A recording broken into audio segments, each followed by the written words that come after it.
सबसे पहले तो ईरान पे एम्बार्गो लगाएंगे, सैंक्शन टाइट करेंगे अपने ऊपर। चाइना को अपने दूसरे लेंस से देखेंगे इनके साथ क्या करना है। पाकिस्तान भी परेशान है, इंडिया परेशान नहीं नजर आ रहा। बहुत बड़ा दुनिया भर में तहलका अमेज ये इलेक्शन हुआ है ना। जो आपकी कंट्री जिधर आप हो उधर उन्होंने बोल रहा है कि we seek mutual respect and cooperation with United States. तो एक तरह से सुर भी बदल चुके हैं शी जिनपिंग के। जो रिकंसिलिएटरी अप्रोच है, जो चाइना कल तक अमेरिका को दांत दिखाता था, आज वो उसके सामने गिड़गिड़ा एक तरह से। जरा मोदी की भी टेलीफोन कन्वर्सेशन हो गई है ट्रम्प के साथ। सो या तो नेतन्याहू फोन कर सकता है और या मोदी फोन कर सकता है। और सुनने में आया कि प्रेसिडेंट ट्रम्प जो है उन्होंने मोदी साहब को कहा है कि वो इंडिया जो है हमारा बड़ा अच्छा दोस्त है, ट्रू फ्रेंड। फाइनली आपके ससुराल वालों ने ये एक्सेप्ट कर लिया है कि जो भारत है और भारत की जो इकोनॉमी है वो काफी तेजी से आगे बढ़ रही है और चाइना की इकोनॉमी तेजी से नीचे गिर रही है। और क्योंकि चाइनीज इकोनॉमी को लेके हम काफी समय से चर्चा करते हैं, लेकिन बहुत सारे लोग उससे अग्री नहीं करते थे, कहते थे ये देखो फालतू की बातें कर रहे हैं। वैसे तो हमें पता है कि पंजाब गवर्नमेंट ये सारा इल्ज़ाम भारत के ऊपर डाल रही है। क्या ये इल्ज़ाम भारत पर डालना दुरुस्त है या फिर इसमें अपनी कोताहियां भी शामिल हैं? और इसके लिए चीन से अपनी कंपनियां वापस लेकर आएंगे। जी हाँ, उन्होंने स्पेशली चीन का नाम लेकर ये बात संबोधन में कही है कि हम अपनी कंपनियां चीन से वापस बुलाएंगे। और ये चीन के लिए बहुत बड़ा खतरा है क्योंकि यही काम उन्होंने 2016 में जीतने के बाद किया था। जब ये पाकिस्तान में जो 2018 का इलेक्शन, तो ट्रम्प थे मौजूद थे वहां पे। अगर ट्रम्प ना होते ना, फर्ज करें, तो शायद 2018 का इलेक्शन भी किसी और तरह से हो जाता जैसे 2013 का हुआ था।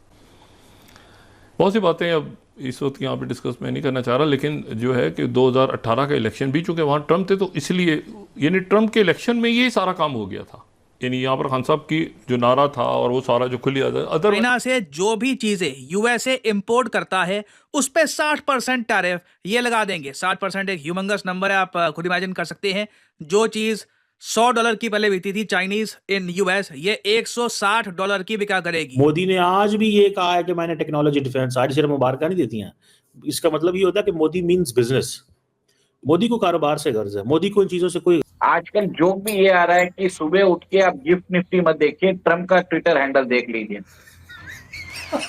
नमस्कार दोस्तों, ट्रम्प जो है अमेरिका के राष्ट्रपति बन चुके हैं और उसके बाद चीन, पाकिस्तान, ईरान, इन सब की हालत बहुत ज्यादा खराब है। इन्हें पूरा लग रहा है कि अब ट्रम्प बहुत ही कठोर कदम इनके खिलाफ उठाने वाला है। चीन की इकोनॉमी बहुत तेजी से गिर रही है, जिसको अब चीन के राष्ट्रपति ने भी स्वीकार कर लिया। उन्होंने मान लिया कि हाँ, चीन में बहुत बड़े इकोनॉमिकल क्राइसिस चल रहे हैं, शुरू हो चुके हैं। अब दूसरी तरफ ट्रम्प ने आते ही बोल दिया कि वो चीन में से अपनी इन्वेस्टमेंट निकालेंगे। उनका पहला लक्ष्य होगा कि अमेरिका में ही फिर से मैन्युफैक्चरिंग को बढ़ावा दिया जाए और साथ ही साथ सस्ती लेबर की वजह से भारत में इन्वेस्टमेंट और ज्यादा बढ़ाई जाए। तो ये दोनों चीजों से भारत को काफी फायदा होने वाला है। और चीन, पाकिस्तान, ईरान पे तो हमले तक का भी चांस है, हो सकता है। आप इस सब के बारे में क्या सोचते हैं? कमेंट बॉक्स में जरूर लिखिएगा। वीडियो अच्छा लगे तो लाइक करें, शेयर करें, चैनल को सब्सक्राइब करना ना भूलें। आइए आगे बढ़ते हैं इस वीडियो में। क्या करें?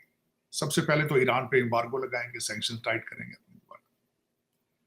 चाइना को अपने दूसरे लेंस से देखेंगे इनके साथ क्या करना है। अमेरिका के अंदर मैन्युफैक्चरिंग किस तरह इंक्रीज करनी है। और दूसरा इसमें देखा जाए तो मैं कल से ये बात करने की कोशिश, चीमा साहब, this is Trump 2।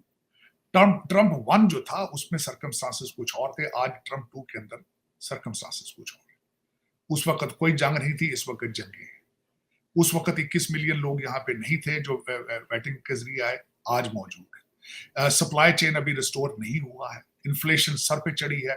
Her American जब पेट्रोल पंप के ऊपर जाता है तो उसको एक धचका लगता है, जब ग्रोसरी लेने जाता है तो एक दूसरा झटका लगता है उसको। मैंने हमेशा यही बोला है कि वो अमेरिकन इंटरेस्ट को सर्वोपरि रखेंगे।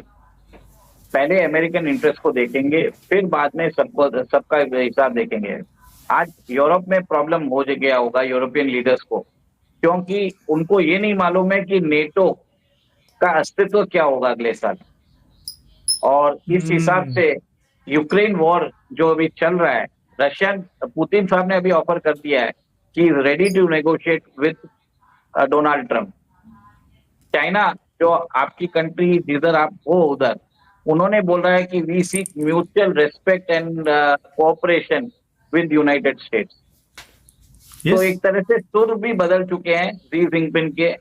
जो रिकंसिलिएटरी अप्रोच है, जो चाइना कल तक अमेरिका को दांत दिखाता था, आज वो उसके सामने गिड़गिड़ा एक तरह से, क्योंकि ट्रम्प का कोई भरोसा नहीं है। आजकल जोक भी ये आ रहा है कि सुबह उठ के आप गिफ्ट निफ्टी मत देखिए, ट्रम्प का ट्विटर हैंडल देख लीजिए।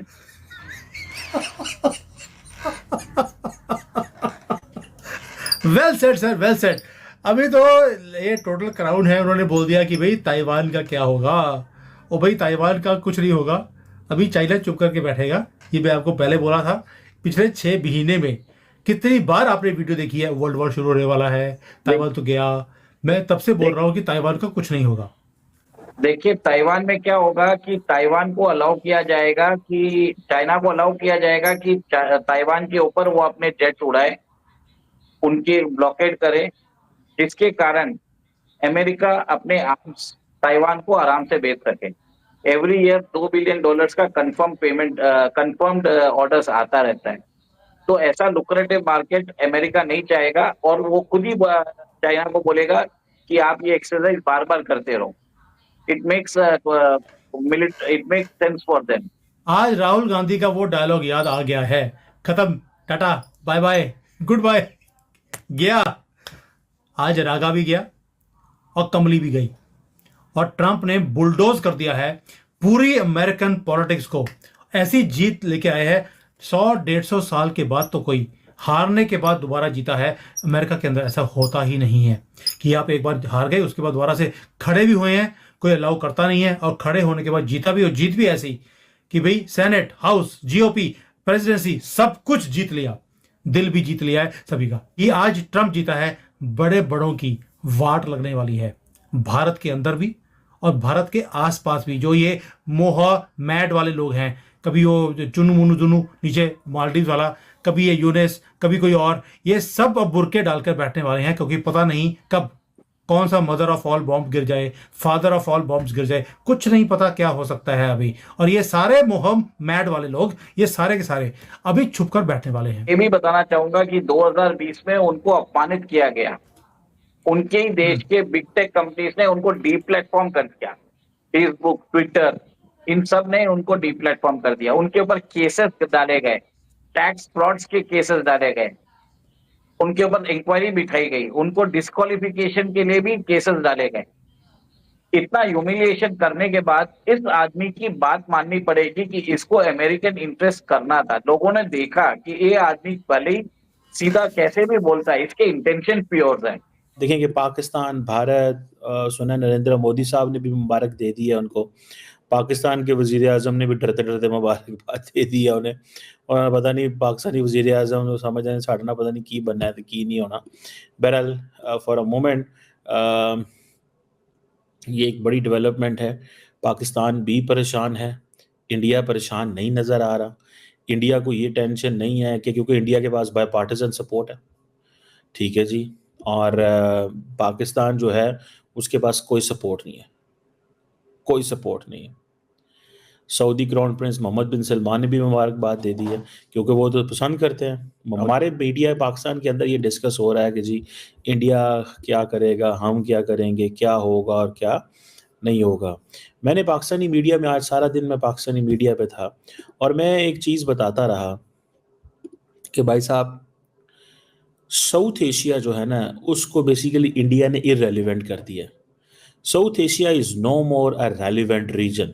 फाइनली आपके ससुराल वालों ने ये एक्सेप्ट कर लिया है कि जो भारत है और भारत की जो इकोनॉमी है वो काफ़ी तेज़ी से आगे बढ़ रही है, और चाइना की इकोनॉमी तेज़ी से नीचे गिर रही है। और क्योंकि चाइनीज़ इकोनॉमी को लेके हम काफ़ी समय से चर्चा करते हैं, लेकिन बहुत सारे लोग उससे एग्री नहीं करते थे, कहते थे ये देखो फालतू की बातें कर रहे हैं, झूठ है, चाइना तो ऐसा वैसा है। और तो सबसे पहली बात तो ये है कि अब जबकि चाइना ने इस बात को एक्सेप्ट कर लिया है, तो जो अब चाइना का एक बड़ी इकोनॉमिक पावर के रूप में एक जो बड़ा वर्चस्व था, क्या ये उसके डाउनफॉल की शुरुआत हम इसको मान सकते हैं? हालांकि उसको समय लगेगा, लेकिन क्या शुरुआत हम मान सकते हैं इसको?